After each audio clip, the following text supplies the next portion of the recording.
Trusting teams. I went on a business trip to Las Vegas, and they put me up at the Four Seasons out there, which is a beautiful hotel. And one of the reasons it's a wonderful hotel is not because of the fancy beds. Any hotel can buy a fancy bed. The reason the Four Seasons is a fantastic hotel is because of the people who work there. That when you roam the halls and somebody says hello, you get the distinct feeling that they wanted to say hello, not that they were told to say hello. We're highly tuned social animals. We can tell the difference. It's like we can always tell when someone's working on commission, right? You can kind of feel it, right? We can tell the difference when somebody's genuinely being friendly or not. They happen to have a coffee bar in the lobby there at the Four Seasons in Las Vegas, and one afternoon I went and bought myself a cup of coffee.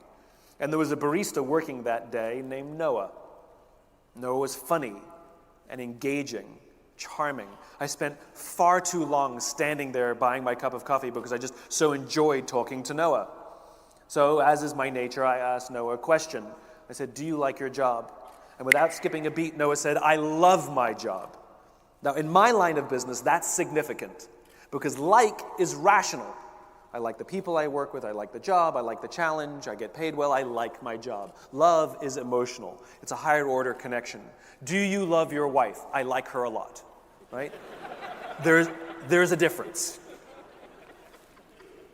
Noah said, "I love my job." My ears perked up. He has an emotional connection to this company. This is interesting. So I immediately follow up and I said, "Tell me specifically what the Four Seasons is doing that you would say to me you love your job."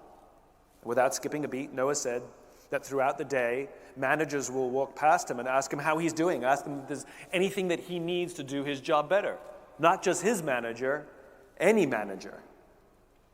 And then he also said, "I also work at Caesar's Palace. And there, the managers walk past us and catch us when we're doing things wrong and make sure that we're making the numbers and performing. And there I like to just keep my head below the radar and get through the day and collect my paycheck." He said, "Only at the Four Seasons do I feel I can be myself." This is the exact same human being.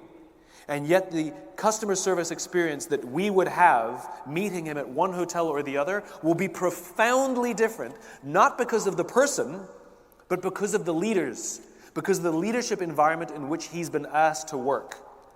I get this question all the time. "Simon, how do we get the most out of our people?" They're not a towel. We don't wring them out to see how much we can get out of our people. It's a flawed question, which means we're going to get flawed answers. The correct question is, how do we create an environment in which our people can work at their natural best?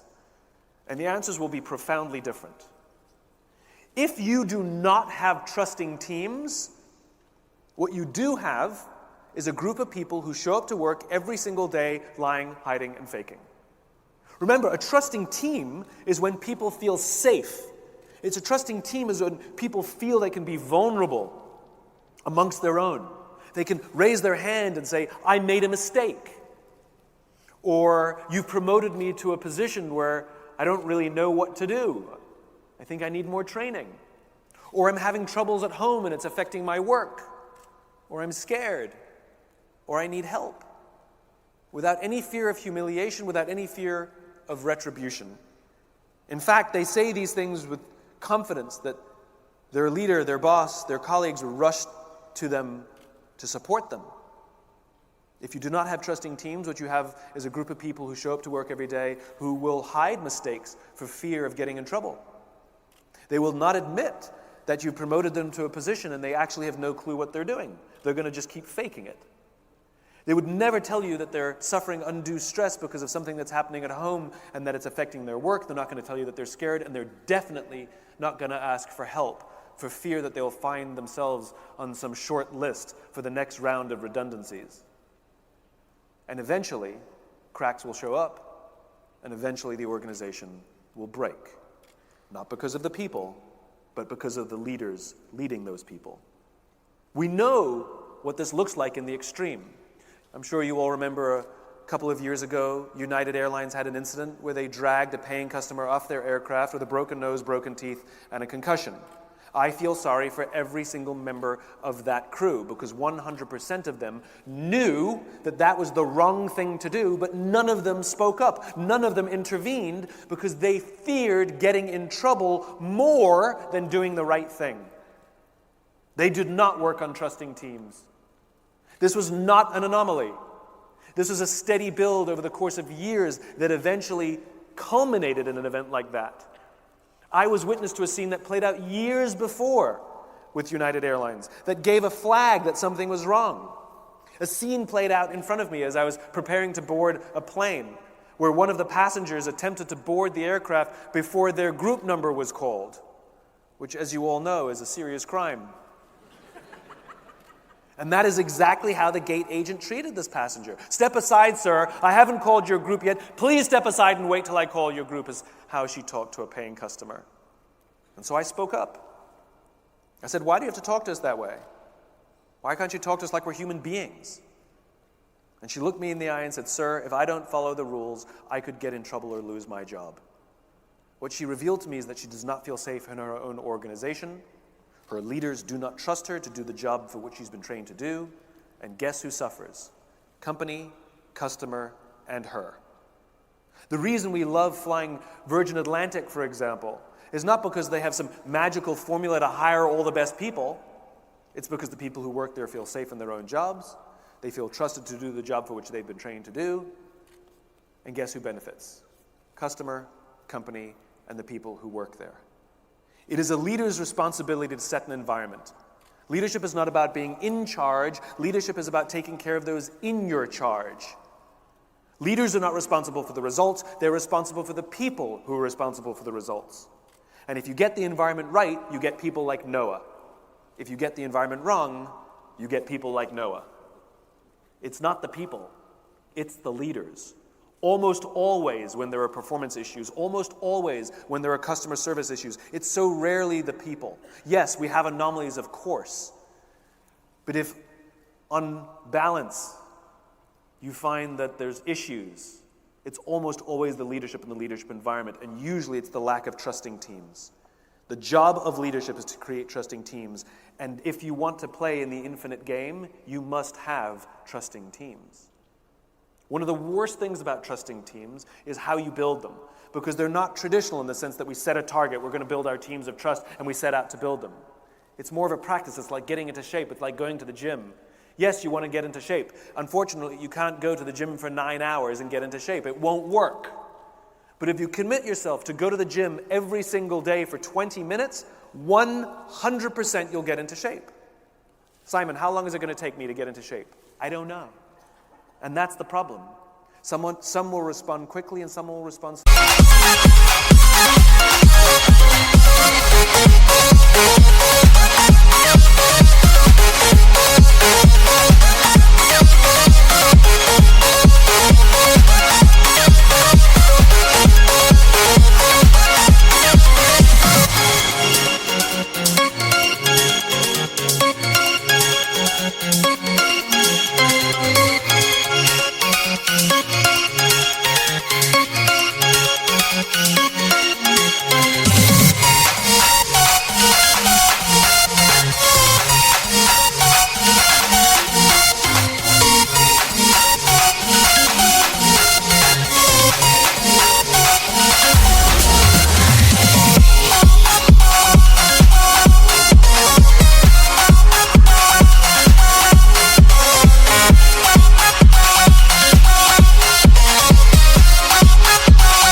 slowly. And there is no formula, but we all 100% know that the process works. We 100% know that if you work out every single day for 20 minutes and eat healthily, 100% of us will get into shape. It's the same in leadership. There's no 5 magical things that I can tell you to do. There's no one-day course you can go take or one offsite you can have with your team and all of a sudden they...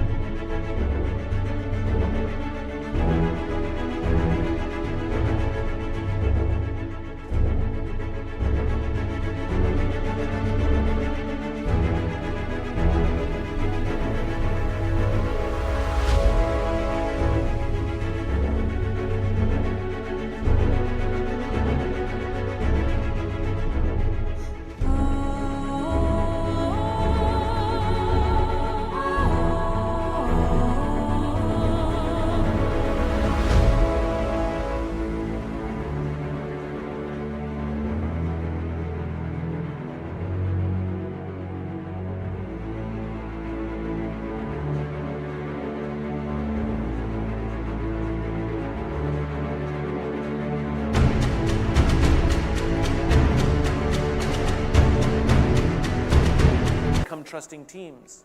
Yes, those things are important, but they're part of a process that we trust in. That process is called leadership. Leadership is a lifestyle. And even when you achieve your goal, even when you get into shape, even when the trusting teams are built, unfortunately, you have to keep going to the gym for the rest of your life. It's a lifestyle. Leadership is a lifestyle. And the purpose of that lifestyle is to produce teams who take care of each other, who love each other, and feel valued and valuable in the organization where they work. That is your job.